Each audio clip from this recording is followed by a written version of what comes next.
This is The Baseline, discussing the hot button topics of the NBA.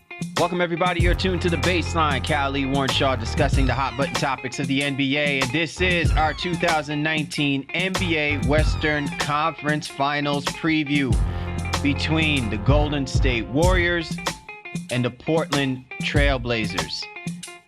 And I don't think we were expecting this to be the Western Conference Finals matchup. But give credit where credit is due.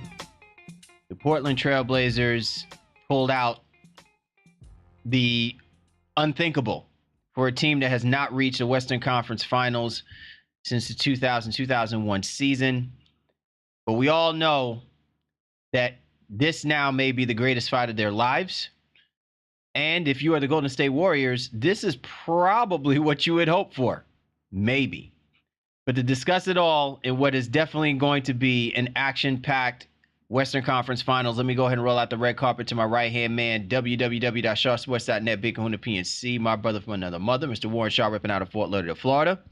Holla back at me, Mr. Shaw. I feel like it's been a while, man, since we've been able to get on the mic, but I know we got a lot of things to get into when it comes to this particular preview, and it's all pent-up energy, right? Like, it's kind of like the Portland Trail Blazers waiting for this. You've been waiting for this. I sure as hell been waiting for it. Yeah, man. I think we've been missed by some of our loyal listeners and fans, and we just happy to be back on the grind now and get things straight. And it's a great series to jump right back into it with, as you alluded to, the unforeseen Western Conference Finals in some way. Portland, who many thought were going to lose in the first round of the playoffs to Oklahoma City Thunder, and then I picked them actually lose in 7 games to Denver Nuggets. But here they are now up against the Goliath of the Golden State Warriors, but Goliath is hurting a little bit, you know what I mean? We got KD with the calf strain. We Cuzzo, he's still hurt, but maybe back in this series, man. So Dame Dallas, CJ McCollum acquitting themselves in the extreme fashion. I don't know if there's two guys who've stepped up and made a bigger name for themselves than those two guys in these playoffs, but they have a prime opportunity to pull off a major upset and maybe get to the NBA Finals. So we're definitely going to talk about this dynamic.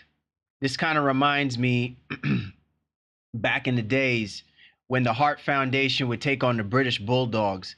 You know what I mean? Like, this is going to come down to two titans of a backcourt combination. And this may not even come out to who offensively gains over who. This may come down to who defensively prevents the other combination from setting off. We'll get into that.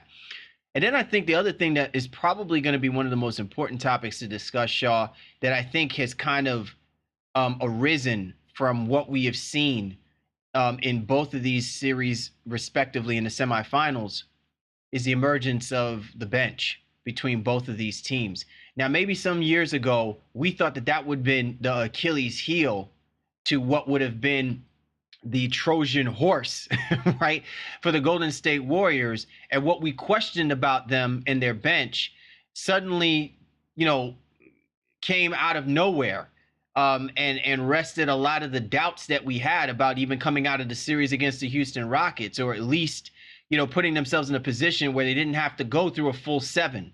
And then with the Portland Trail Blazers, a team that has been maligned too much because they depend heavily on their starters, that they never had a bench. And somewhere along the line, Terry Stotts found the confidence to rely on those guys to step up and really make plays in a game where they looked like in the very outset of Game 7 against the Denver Nuggets, they almost had no shot of even coming out of the first half without being down by like 30 points, let alone being down by as much as 19. Just so many different storylines, I think, have emanated from their final games in the series that I think puts us in this collision course of why this is a really, really great matchup to have as a Western Conference final. I love what you said there, especially about the Blazers bench. And Terry Stotts has kind of one of those just underappreciated coaches, just continues to go under the radar. Like, we talk about him every single year. Like, hey, man, look at the job Terry Stotts is doing. And while I think we both have had our doubts about Portland and their ability to really progress throughout the playoffs, especially after last year. But hey, man, they're here and they're getting it done. And Stotts has pushed the right buttons. Unfortunately for them, Rodney Hood Stotts pushed the button of Hood, and Hood was getting it done. My God, right? Rodney Hood. Did we not listen before we even had autopsy reports? We were burying Rodney Hood like a couple times over, 6 feet through the deep, grave on top of the grave. Yeah, man. You know what I'm saying? We're not big Rodney Hood guys on this podcast, but Stotts found a way to get him to be useful. But he is officially the Red Cafe of the NBA right now. I'm the hottest brother in the, you know what I'm saying? Like, real talk. Like, that's gonna be his theme music. And it's just so unfortunate that we don't know the status of what Rodney Hood, as far as what happened to him. And I don't want to get into the semantics about that, that block from behind. People can say what they want to say about it. A little grimy. You know what I'm saying? But at the same time, it's legal. I just found it kind of comical that after he basically leveled dude, he's the one coming out, oh, you all right? You want me to help you up? Nevertheless, I think that might be an extremely big blow for the Portland Trailblazers if Hood is not available for this series. Yeah, and who thought we'd been talking about that, going into the playoffs? Right, it took one series for us to talk highly about this cat. We didn't even get the chance to talk about this cat. We never mentioned him in the previews of the semifinals, right? And then now we have an opportunity to talk about the dude. He ain't gonna be here for the damn finals, man. That's just messed up. No, that's also Rodney Hood for you. So, I mean, not saying it was his fault in this instance, but he's a guy who has a lot of injuries and things kind of go south for him just when they seem to be going north. So, in that regard too, but back to the rest of the bench, Zach Collins coming in here and playing the great minutes he has and actually getting some starter minutes here and there as well too. Just things are working out for Stotts and the Portland boys, but you have that beast over there on the other side from GSW, and we're going to see what they have, what both teams are made up in this Western Conference final.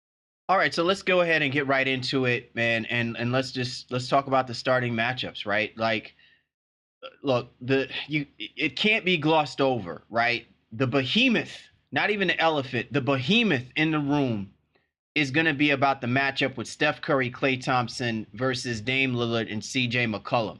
Now, let me say this, okay? Because I know you got a lot to say about this matchup, Shaw.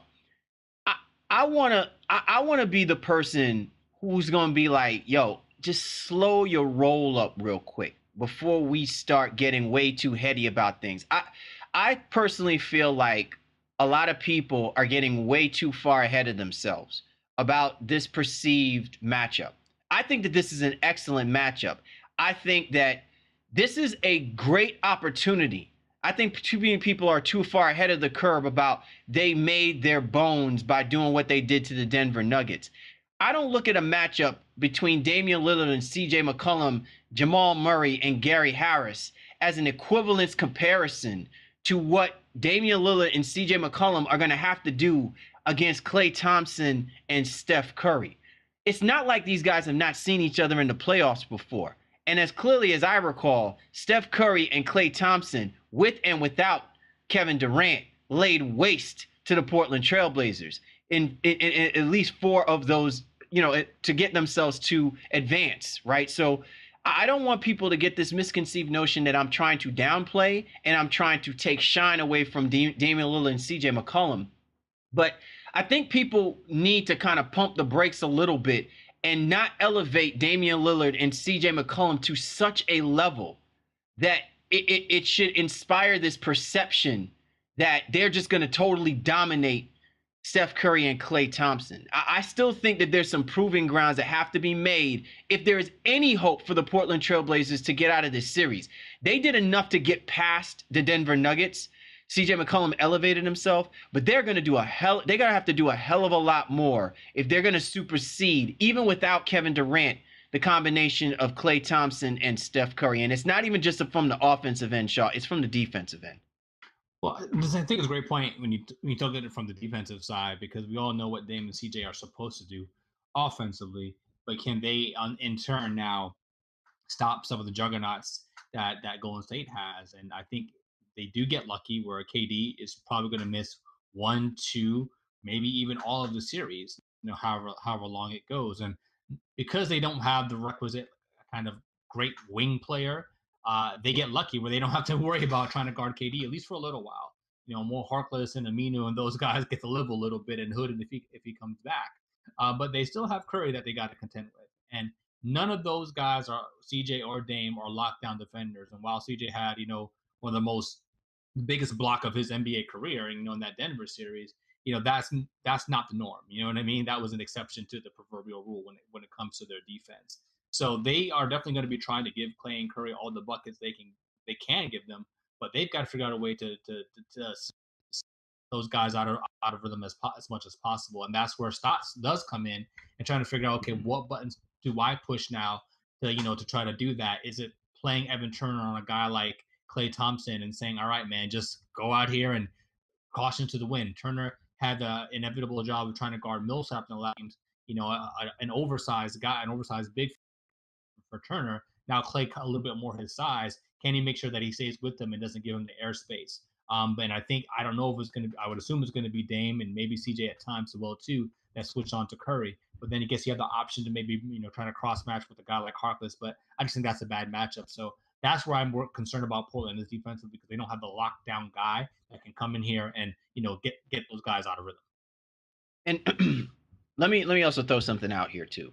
And again, I don't want to be crushing Portland Trailblazers fans' dreams and hopes, right? You couldn't be in a better situation for yourselves for a redemption season like what you have right now. And it would fulfill all of everything if they figure out a way to beat the Golden State Warriors. Let me throw something out here to you, Shaw, because I'm looking at what happened in this previous series against the Houston Rockets. Steph Curry shot 27% from three. Okay? 27%. All right? Klay Thompson was only on the free throw line 5 times. These numbers may not mean a whole lot to some people. But when arguably the greatest shooter in the game of basketball attempts 68 three-pointers and only makes 27%, you clearly have to say either this team figured out a way defensively to make his three-point shot-making ability difficult, or he just had an off series. We saw in Game 7, the one thing that had stood out about me, and you know me, Shaw, I have been one of the proponents who has not given Steph Curry his ultimate just due, because I felt like because he's played around such great talent, he has not put himself in a situation to show up when it mattered the most. And in Game 6 of that Houston Rockets series, when he scored no points in the first half, then comes in the second half and drops 33 in a must-win situation for the Houston Rockets, who had all of the momentum in their favor. No Kevin Durant, Steph Curry shooting like crap. You know what I'm saying? Leaning too much on Klay Thompson to bail them out. This was ripe for the taking, especially on the road. And easily we've seen where the Warriors can collapse in these situations. Steph Curry steps up and do something that I really have not seen him do at all since he's been on this incredible playoff run for the last 5 years. And that is elevate his team to a point where he is putting that team on his shoulders and carrying them to victory. Normally, it's Andre Iguodala's defense or Klay Thompson's shot making or Kevin Durant's MVP-like performances. This is the first time that we've seen Steph Curry step up and be the 2-time MVP-like type player in a critical situation to elevate his team. And that, to me, should be scary if you're Portland Trailblazers fans, because it wasn't as if the Houston Rockets figured out a way to stop Steph Curry. It's Steph Curry stopped Steph Curry for the most part, and then he flipped the switch and figured out a way to open himself up to the game. Now he's going into a series where I think that he has a much easier time from an offensive perspective to find a way to open up his game against the Portland Trailblazers, who don't have nearly as much bodies to throw at Steph Curry when he is off and needs to turn it on. I think Steph, you're right. He's going to be in a much better zone right now. I think there's an adjustment period that has to come along with this Warriors team when you have to play without KD. And we've seen that they are historically better without KD than they are without Curry. For no matter what you want to say about Curry, I think in terms of his overall performances, legendary playoff performances, so to speak, the team itself has just been they assimilate better when he's the guy that's there, and they can kind of get away with Durant not being there. It's not the same, vice versa, for whatever reason, And I think there's a lot of probably predicts and some theories that can go into that. But I think when it comes to Golden State and this iteration of this team, Curry has. We all know he's had to learn to take a step back and playing with KD hasn't been the easiest thing for anybody on this team or this roster. And Klay's probably had to sacrifice the most, but those guys stayed ready. That's why they're all stars. That's why Curry's a multi-time MVP.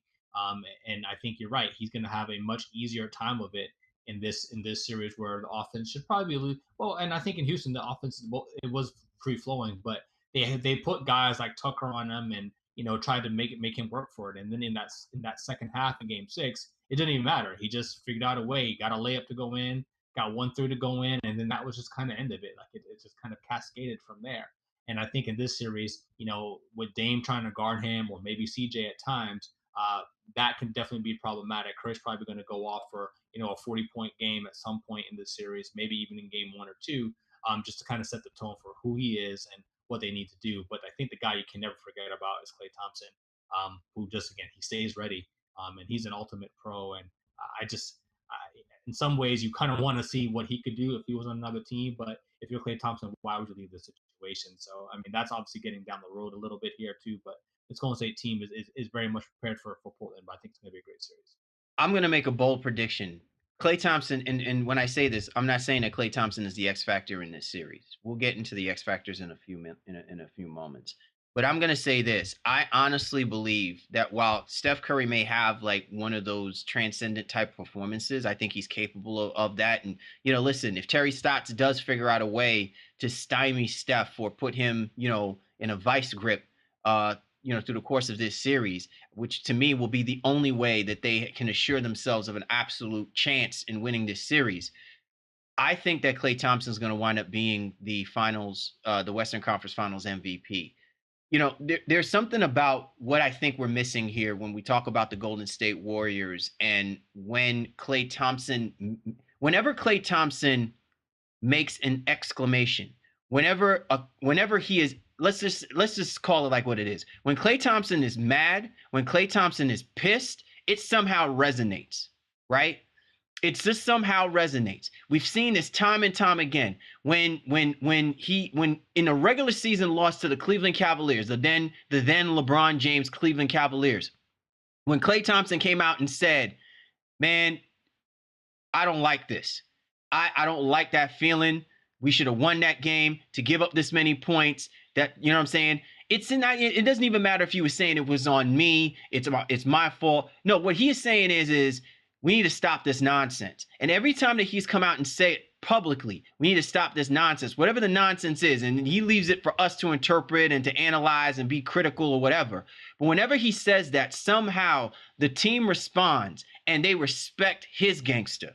And what I'm saying is that I think they recognize that when Klay Thompson wants to get gangster, you need to be with him on that ride.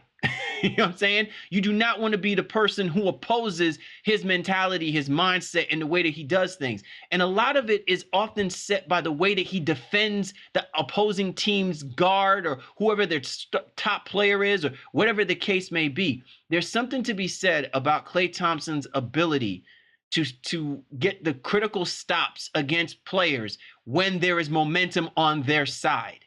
And I think that that's something that we're going to have to watch for in this series. Because if we're giving all of this credence to CJ McCollum or Damian Lillard, you can be damn sure that Klay Thompson is going to want to have a hand at defending one or if not both of these guys, especially if they have the heater on and they're getting ready to do some things. Let's see how I just feel like Klay Thompson is primed for him to go up in there and just do things from a defensive perspective. And then from an offensive perspective, he's just going to have one of those type of games that could actually just rip the hearts out of Portland Trailblazers. And that's the kind of combination that you just don't want. We saw that in the Eastern Conference semifinals with Toronto and Philly.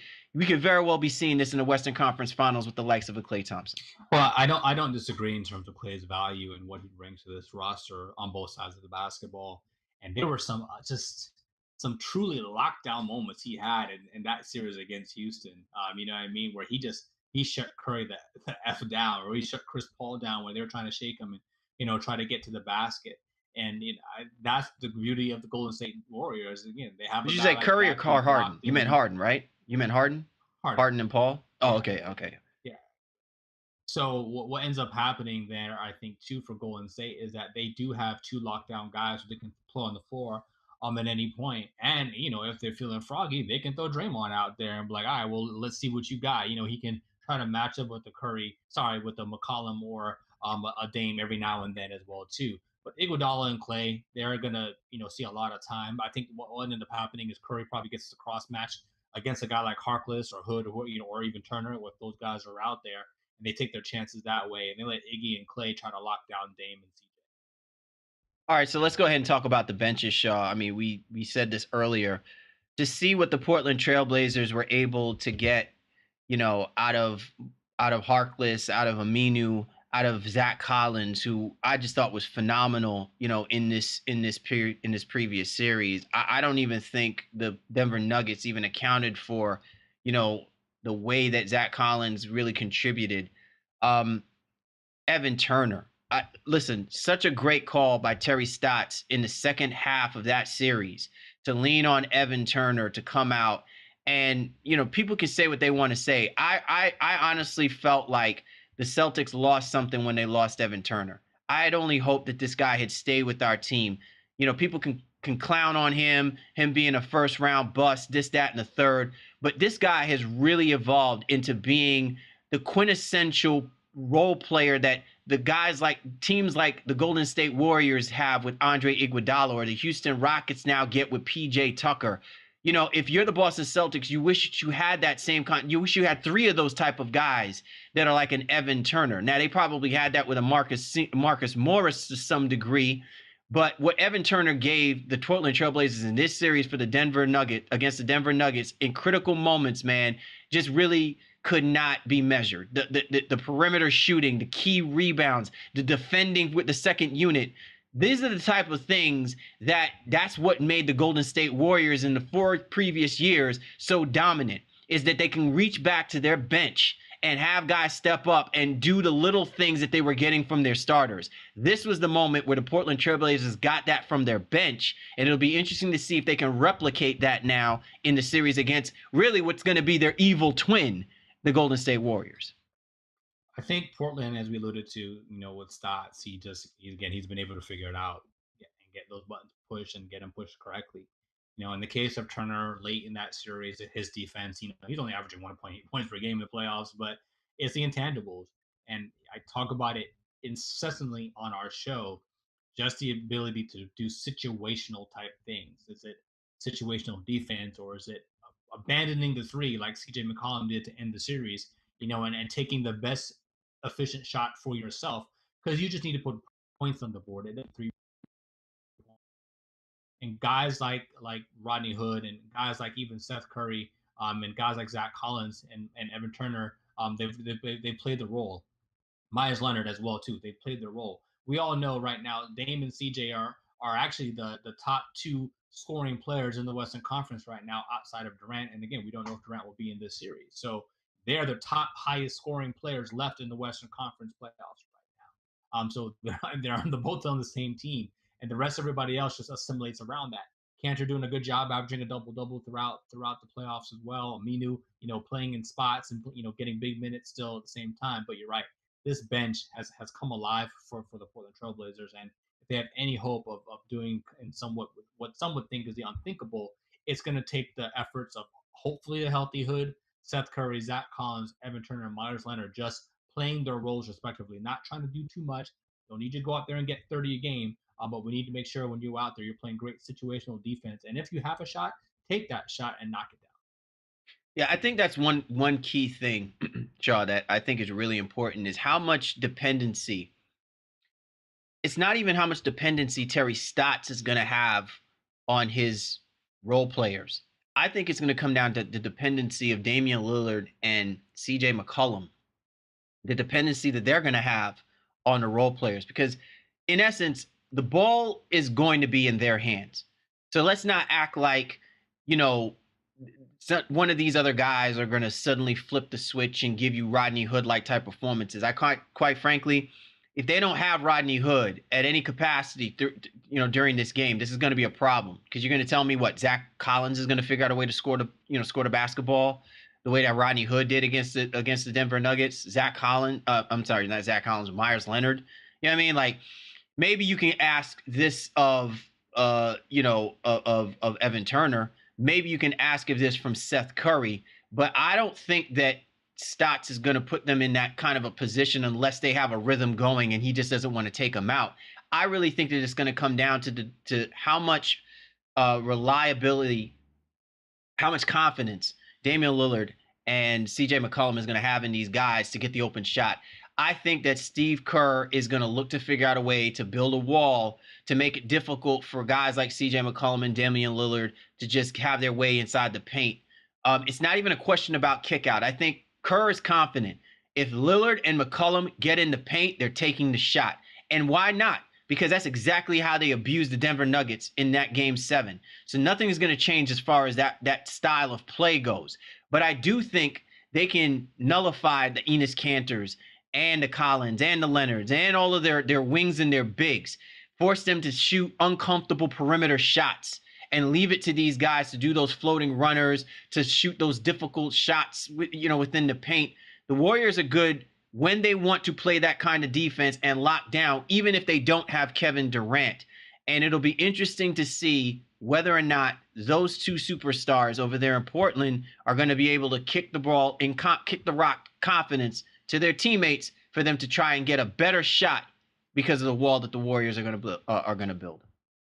Well, I'll counter that by saying I think it's interesting because Cantor, in some ways, can keep Draymond busy. Not from his ability, obviously, out in the perimeter, so to speak, but Draymond has to pay attention to him on the glass. And Cantor will eat them alive with offensive rebounds, and Golden State is susceptible, especially without Cuzzo out there, to giving up a lot of rebounds, especially if they don't box out.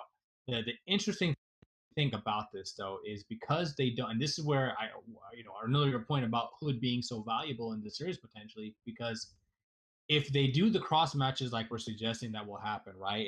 If we have Iggy on either one of them, on Dame and Clay's on McCollum or however it goes, that leaves the best available ball handler to be whoever the small forward is right now, and that could be Mo, or that could be Rodney Hood, or unless they get really crazy and want to have 3 guards out there and play Seth Curry. But I think your best bet then is potentially to try to run a 3-5. So you want to run a wing pick and roll with Hood or Curry. I don't think you can do it with Harkless and Cantor, and then hopefully you can get that switch on because that's probably who Steph Curry is going to be guarding. And if you can get Cantor in the post against Steph, then that's food, and you're gonna have to have Golden State's defense kind of like rotating and switching all over the place to try to get that mismatch. So I think that's something we'll see Stotts kind of do. Go ahead. No. Just to add your point though, but for that to be effective, there can't be any hesitation. If you're gonna eat, go eat. Right? Don't dilly-dally around, dribble, and then kick out, then dribble, then kick out again.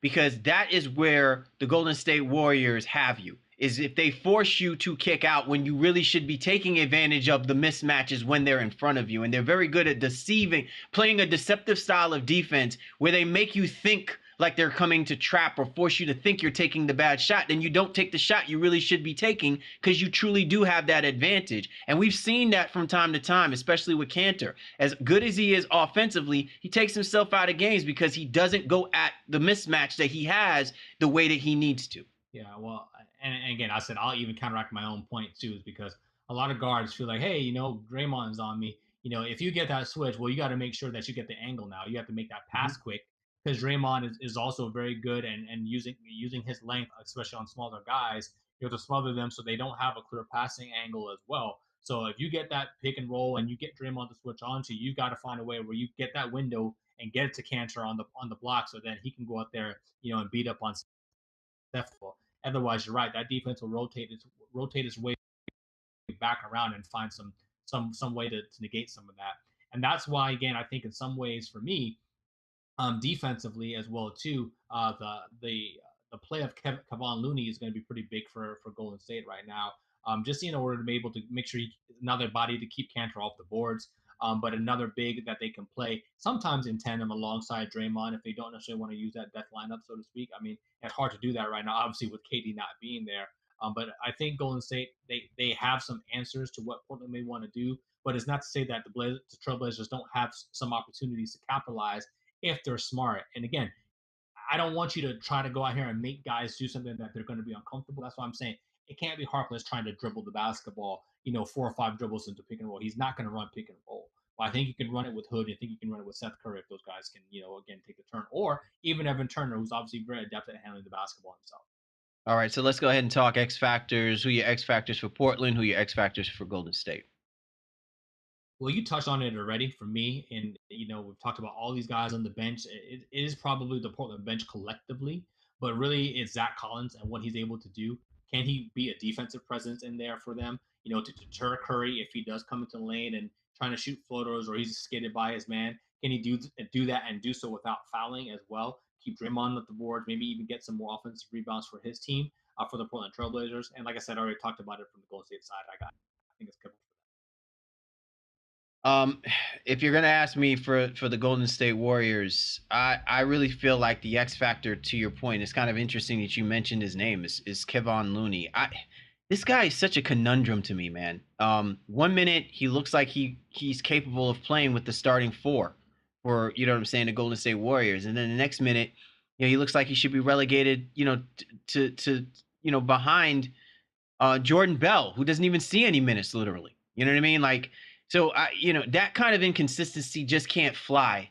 Not because I believe that the Golden State front court should have some form of an advantage over Portland. I think that if Portland has any chance of winning this series, they have to take advantage that they do have a bigger front court lineup and should be able to rebound the basketball at a better clip than the Golden State Warriors.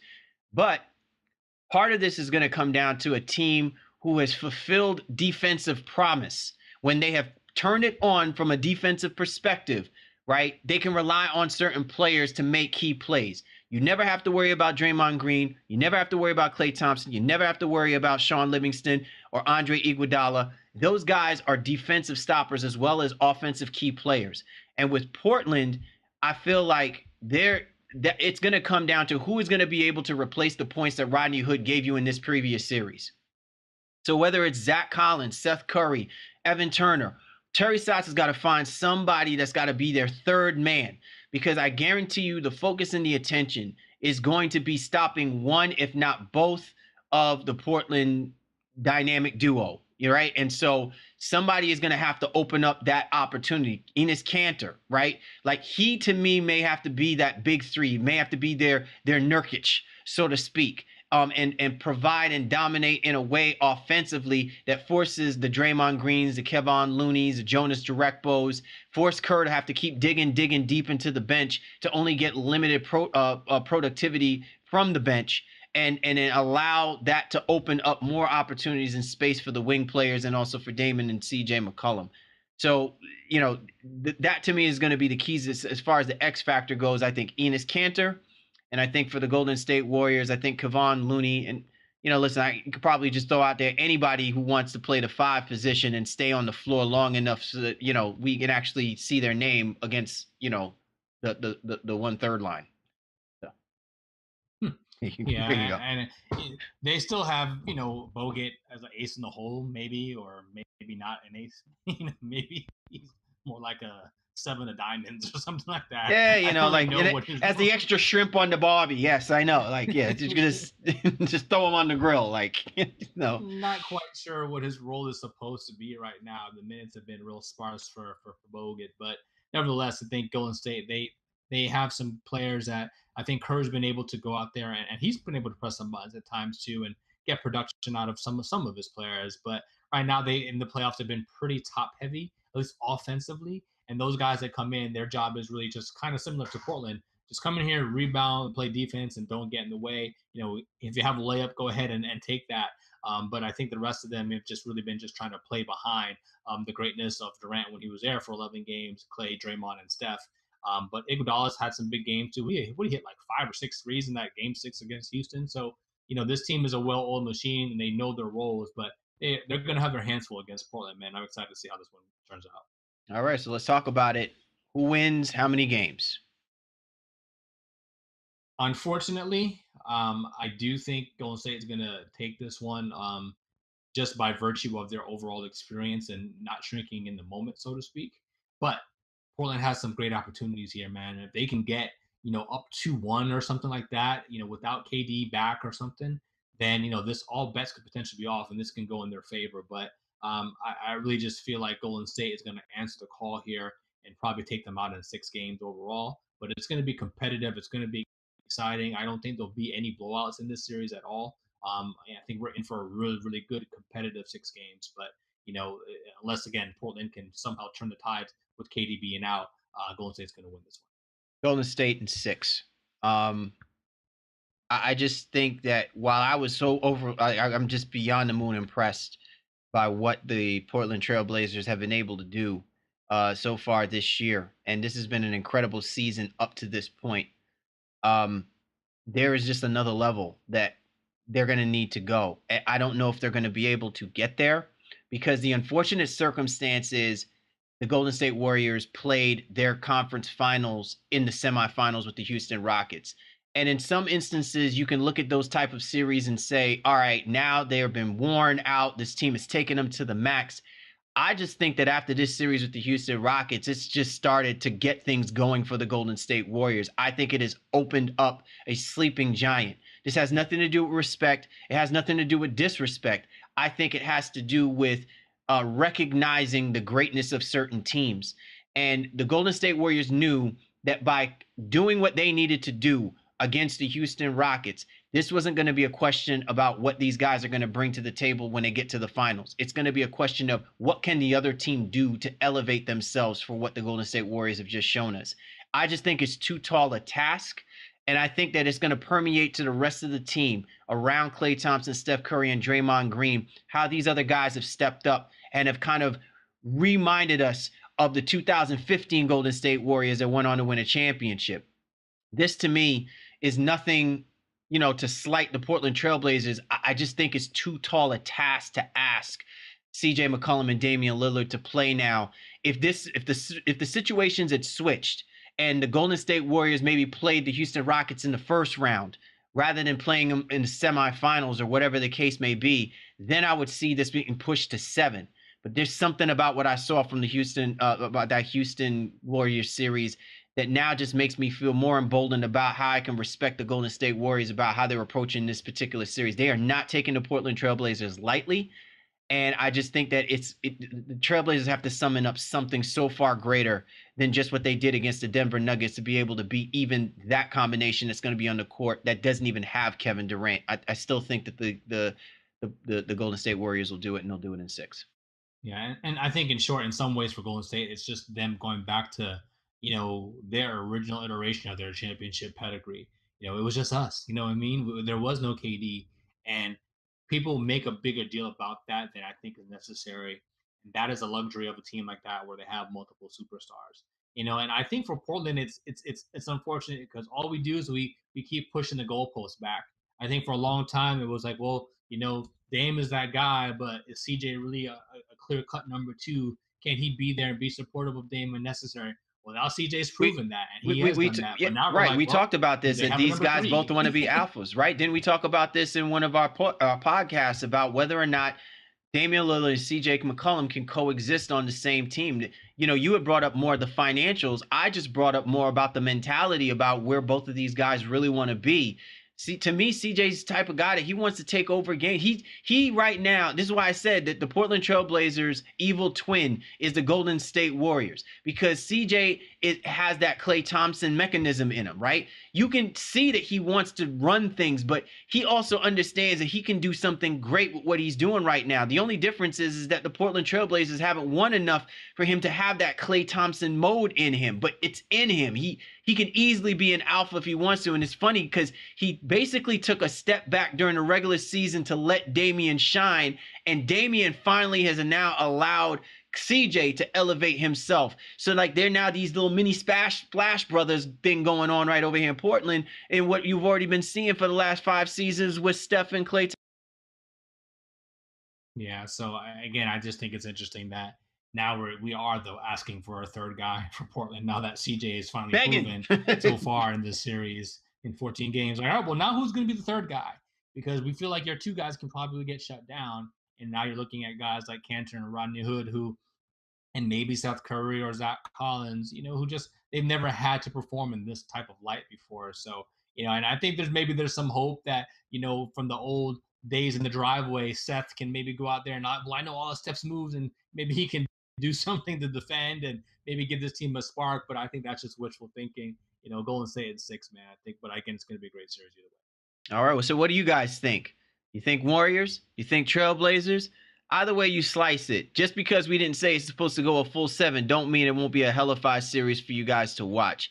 The NBA Western Conference Finals will start Tuesday, so you know what that means.